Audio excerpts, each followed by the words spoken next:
What is up, you guys?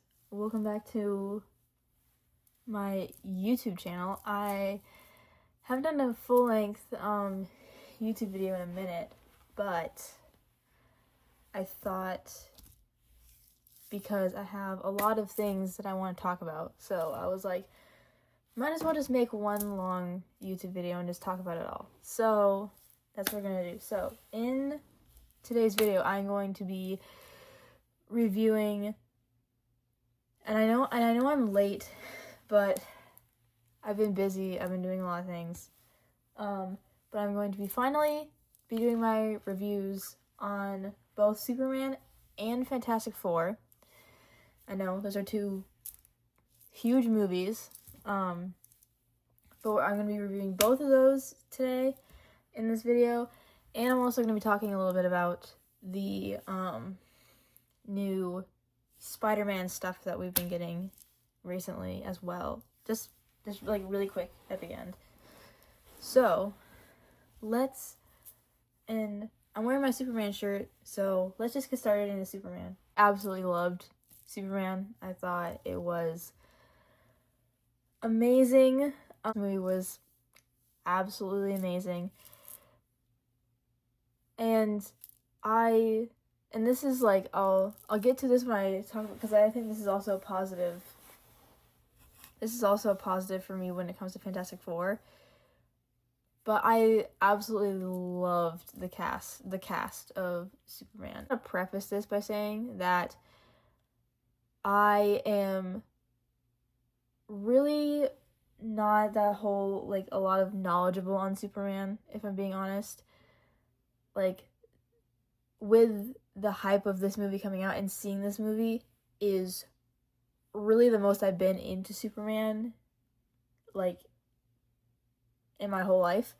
So, just so you guys know. But yeah, the cast of this movie was absolutely amazing. I love David Cornswet as Superman. I think that he, like,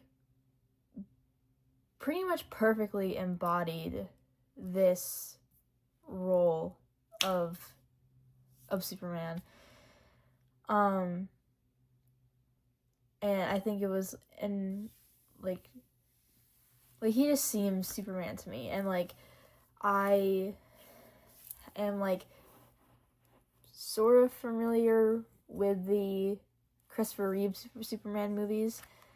And obviously Christopher Reeve was, you know, the OG and all that type of stuff, but I thought David Cornswet did an absolutely amazing job as Superman. Nicholas Hoult as Lex Luthor. Oh my god, just so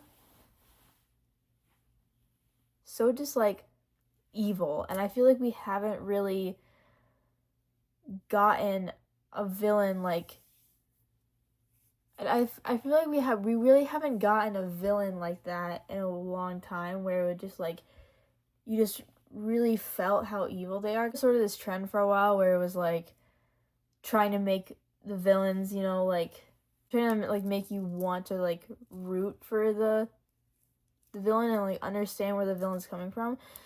And I understand that, but it's also like, I feel like you have to do that, but for like also like making them still seem evil. Because I feel like for a lot of villains, they're like trying to like make it seem like they're a good person, and it's like the whole point of them being a villain is that they're not necessarily a good person, you know? So it's like I don't know, but it's interesting, and I felt like that with Nicholas Hoult as Lex Luthor, I feel like we kind of are back to that like actually true evil villain. And then also the rest of the side characters was absolute perfection. I loved I loved Rachel Brosnahan as Lois. I thought that her and David Cornswet had amazing chemistry with each other. Obviously, the members of the Justice Gang, Mr. Terrific, and Hawkgirl, and Guy Gardner Green Lantern. I know a lot of people have, or like I've heard a lot of people talk about that Mr. Terrific was their favorite their favorite like member of the Justice Gang, and that he really stood out. And don't get me wrong, I loved him. And this might be just because how I just absolutely love Nathan Fillion. But I also thought that Guy Gardner stood out in this movie a lot. I loved his little, like lines, and I just thought he was so funny. But again, I also just really love Nathan Fillion, and if you know me at all, like his show The Rookie is like one of my favorite TV shows of all time. So I just absolutely love him, and it was amazing to see him like in a superhero movie. I loved how like this movie kind of focused on like or like kind of like focused more on the differences between Clark's or Kal-El's birth parents on Krypton, and versus his relationship with his parents on Earth, Ma and Pa Kent. And I won't like try to go into spoilers that much, but like kind of the whole reason as to why Lex hates Superman so much is that he's this alien from another planet who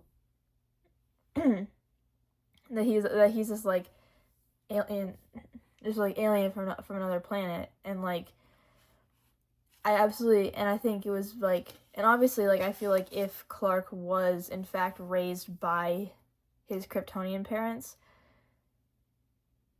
that definitely would have been more like I feel like it's almost a like Mark in Invincible situation where it's like we know that in Invincible, the reason as to why our protagonists are like our main focus, Mark Grayson, is good is because of the fact that he spent more time with his mother because he didn't get his powers sooner. And the reason, because he didn't get his powers like until like later.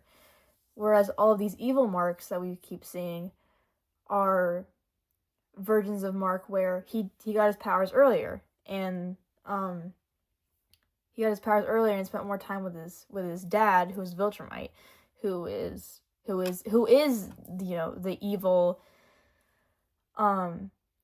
alien from another planet that just wants to come and destroy Earth.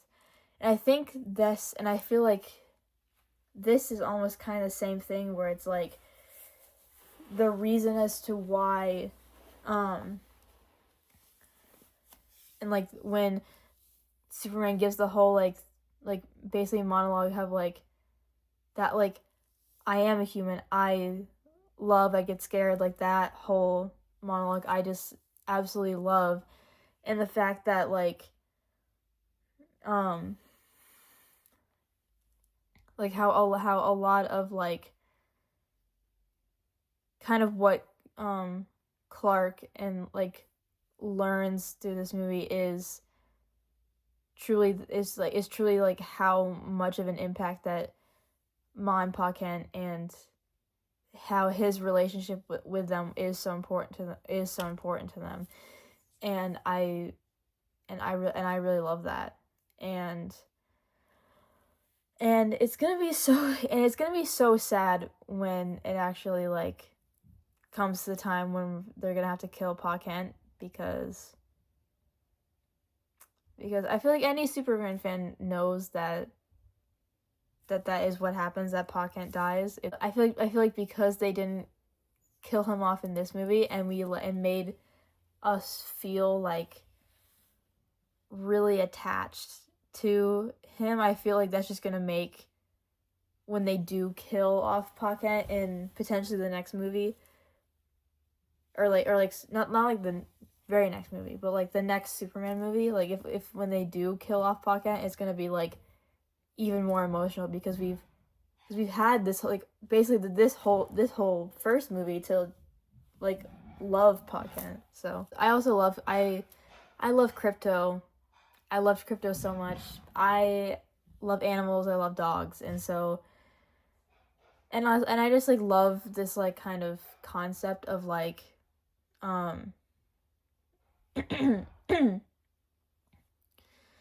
just loved kind of this like concept of like a superhero and then like having an animal as a sidekick. And as soon as I saw like Crypto in like the first trailer, I just automatically fell in love with him. And I feel like they made Crypto look so good. And I know that like helps that I believe they used like a mixture of like CGI and like they like parts of it was like filming a real dog, but then like there are also parts of it that were CGI. But Crypto looked absolutely amazing, and I thought that Crypto brought a lot to this movie and made it like 5 times better. Like Crypto's amazing, and he's such a fun little guy, and he's so cute. I think if I had to, and I know I've heard other people talk about how this is like a critique of theirs as well for Superman, and if I could really think of anything to like as like a negative of this movie is that I do kind of wish we got more of him, of like Superman as Clark and like working in the Daily Planet and stuff like that. Just because I feel like David Cornsweet was amazing as Superman, but I think he also did like if not an equally good enough job playing Clark. And so I do kind of wish there was a bit more of that, but it's not really something to like to where I'm gonna like really bring it down a lot. I think it's just kind of like a personal preference thing, and like I think that I'm like if they did add more, then like it would have been cool, but the fact that they didn't is that like it doesn't bother me too much. Yeah, I absolutely love Superman. It's so good. I think we're all happy that this movie has done super well. I think James Gunn just absolutely knocked it out of the park with this movie, and it's so good. I gave it 5 out of 5 on Letterboxd. It's not like, it's maybe not a perfect movie, so maybe I would give it like a 9.5 out of 10 because I don't think it's necessarily like a perfect movie. And again, I do have that little thing of like they're not being as much Clark Kent. So yeah, I would maybe give it, but it's still in like a 9.5 out of 10. It's still an amazing movie. It's currently my second favorite movie of the year, just behind Sinners, just because I think Sinners is just a little bit of a better movie. Like Sinners to me is a 10 out of 10, and this is like 9.5 maybe. If I rewatch it, it could potentially be a 10 out of 10, but yeah, but Superman is amazing. But now let's move on to Fantastic Four, and I think I need a little bit of a wardrobe change, so that's better.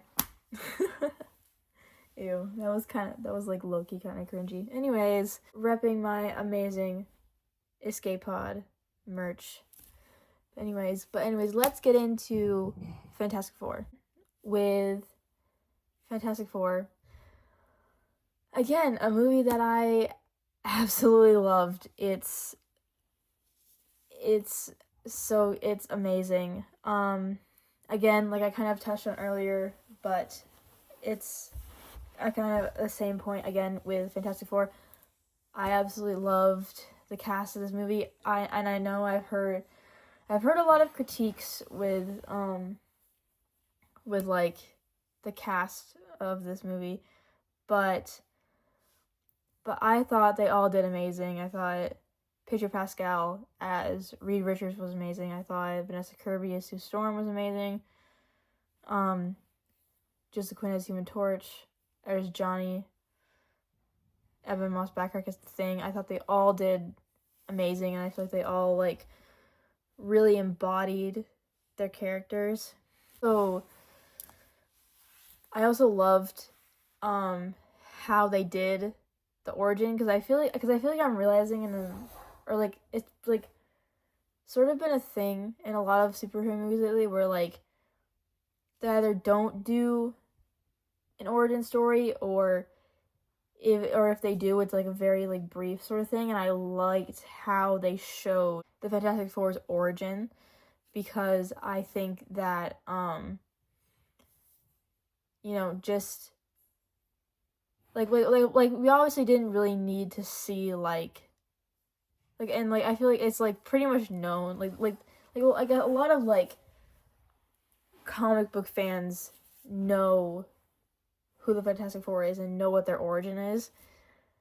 But I liked how how it was like very simple and very brief, so that if there was people that were there or people that saw it that weren't as familiar, they could be like, it's like, oh, they went up in space and like was exposed to this radiation, like, okay, that's how they got their powers. And so it's like it doesn't, like, it didn't need to be like, a whole like sequence or like a proper like scene in the movie. It just was that like little brief thing. I thought that they did a great job of doing that. So I think that going along with like the cast, I thought that they had really amazing chemistry with each other, and that you could really feel their bond, how that this team is not just a team of superheroes, but they are a family. And I know a lot of people have said that, but it truly is, like, it truly feels like this is a family, and people who have known each other for years. Like, it's just so like the scene when at the scene at the very beginning when Sue tells I guess kind of tells the rest of the group that she's pregnant, or at least, or tells Johnny and Ben that she's pregnant, and and the fact that she didn't even need to say anything, like Ben just like knew. I feel like that just like shows like how much they know each other, like how much like what a bond it is that they have, and that they know each other so well. Honestly, I think this movie looked incredible. I mean, just having the, and I feel like obviously a lot of people have talked about how amazing the space stuff looks and how amazing like the black hole looks. And obviously all of that looks amazing, and like, in my opinion, probably some of the best CGI we've ever seen in the MCU. But I feel like not a lot of people are talking about the practical set of the Baxter Building. Looks absolutely incredible. Like, I fully believe that this is this retro futuristic New York type of building. Like, we're in the 60s. And the fact that it's practical too. The fact that it is a practical set, I think, is just so incredible. And I feel like that just shows how dedicated like Matt Shackman and this like team were to like really have us feel like we're in that world, and they like put in the effort to build a practical set, I think is just like so incredible, and like shows like how much they really care about this. If I really could think of anything like negative to say, is like I know there are some people out there that don't necessarily like the ending, which okay, so for spoiler alert, if you haven't seen Fantastic Four yet, I know a lot of people don't really like the ending with Sue. I personally wasn't that bothered by it because I kind of understand where they're coming from. I think there are people out there that that need to like visually see how powerful Franklin is. And so I get why they had to do that, to like visibly show people like how powerful Franklin is. I just kind of wish they didn't like. I just kind of wish it was more that like she didn't have to die. But I also kind of get it where it's like, oh yeah, bringing somebody back to life. Oh yeah, this baby is powerful. But I feel like you could have equally shown that in just like her just like being weak, or like that just like that made her like lose her powers or something like that, and so like I feel like by Franklin doing that, like either like Franklin like giving her powers back, or like just like strengthening her again. I feel like that could have equally showed how powerful Franklin is, rather than killing her and having him bring her back to life. I don't know if that's just me, but that's how I felt about it. So it didn't really bother me that much, of like the whole like bringing her back thing. I just kind of wish they did. I just kind of wish they just made her just like weak instead of like actually killing her. Well, Fantastic Four is so good. It's amazing. I think with Thunderbolts and now Fantastic Four, I think Marvel is back to a strong point, and hopefully with the next movies that they will come out with, they will continue to go on. Which, speaking of, I'm just gonna quickly talk about this, because I feel like I'm like the last person to talk about this, but we did get our first look at the suit for the new Tom Holland Spider-Man movie, Spider-Man Brand New Day. I think it looks absolutely amazing. I think it's a good representation of like Tom Holland's like Spider-Man, and how I think like this is what like Tom's like I feel like this is what Tom Holland's Spider-Man's like version of this type of a suit would look like. And because it's like, we know that this has to be like at least somewhat of a homemade suit, because obviously after the events of No Way Home, he doesn't have the, Stark technology and all stuff like that. And so I love how like it has the raised webbing, and kind of like has design elements that could, be inspired by, Toby and Andrew's suits from No Way Home. And then they kept like the same mask like structure. That's kind of the same as like his suits that he's had before. So it's like and like a combination of like his old suits plus, like, you know, it's like inspiration from his fellow Spider-Man brothers, and it has that more homemade look to it, which I really like. A lot of people are saying that this is like the best live action Spider-Man suit that we've gotten. I think for me personally, I personally still like the TASM 2 suit, Andrew Garfield's TASM 2 suit. I think I just like that just a little bit more, but this is 100% a very close number 2. It's absolutely incredible. That is about it for this video. It's a long one. I hope you guys enjoy this video. Be sure to like this video and subscribe to my YouTube channel, and make sure to follow me on TikTok, Instagram, and Letterboxd. Both TikTok and Instagram are both at emmatalksmovies, and then my Letterboxd is emmafern14. So make sure to follow me on those, and I will see you guys in my next video. Bye.